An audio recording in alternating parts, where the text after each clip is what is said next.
Asahan ng mas saganang produksyon ng palay. Sa tulong yan ang ipinamahaging kagamitan ni Pangulong Ferdinand R. Marcos Jr. sa mga magsasaka sa Nueva Ecija na malaking tulong din para higit na mapataas ang kanilang kita. Si Vel Custodio sa report. 16 na rice combine harvester, tig-isang 4-wheel tractor with complete implements, at cultivator sa Science City of Muñoz. Yan ay pinamahagi ni President Ferdinand R. Marcos Jr. sa Nueva Ecija. Para yan sa pagpapahusay sa mekanizm ng pagsasaka sa palay para sa mas mataas na produksyon at kita ng magsasaka. Pinangungunahan ni Pangulong Marcos Jr. ang inauguration and turnover ng rice processing system at distribution ng farm machineries sa ilalim ng Rice Competitive Enhancement Fund o RCEF. Isa si Mang Rodolfo sa makatatanggap ng rice combine harvester. Sa tulong nito, nasa 150 hanggang 180 na sako ng palay ang mabilisan niyang maani. Ay malaking bagay po ang may tutulong nitong unit na ito dahil ginawa na po kaming mag-ano sa mga bukid.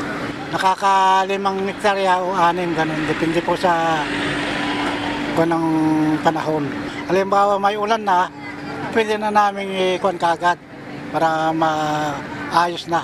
Umuupa pa ng harvester ang kooperatiba na kinabibilangan ni Macario. Kaya malaking bawas sa expenses ang ibinigay ng gobyerno na bagong farming machinery. Hindi na kami uupa ng traktora. May sarili na pong traktora ang kooperatiba at makakatulong po ito sa mga membro at sa mga magsasaka. Madadagdag na po sa kita namin. Malaki po ang maibabawas sa gastusin ng ating mga magsasaka. Unang-una, ito po ay napakalapit. Hindi na po sila pupunta sa malayo dahil nandito lang sa aming syudad itong Rice Processing Center.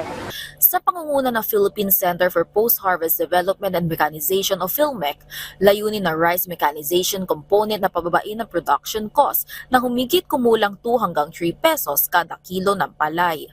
Sa pamamagitan ng paggamit ng angkop, efficient at kumpletong sistema ng mechanized production technology, mababawasan post-production losses o mga nasasayang na ani ng mga magsasaka. 3 to 5% na production losses ang maisasalba gamit ang post-harvest facilities. Kabilang sa mga itinatayong pasilidad sa ilalim ng programa, ang Rice Processing System 2 na multi-stage rice mill na may kapasidad na 2 to 3 tons kada oras.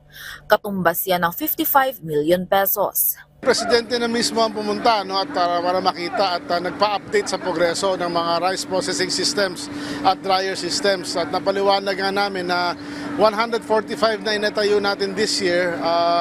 Out of that, mga 95 ay completed na. The remaining will be completed in the next 3 months. So malaking bagay yun sa next harvest season.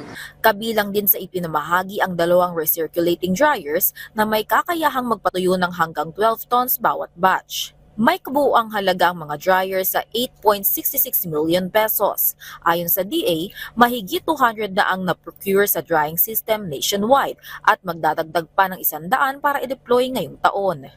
Vel Custodio para sa Pambansang TV sa Bagong Pilipinas.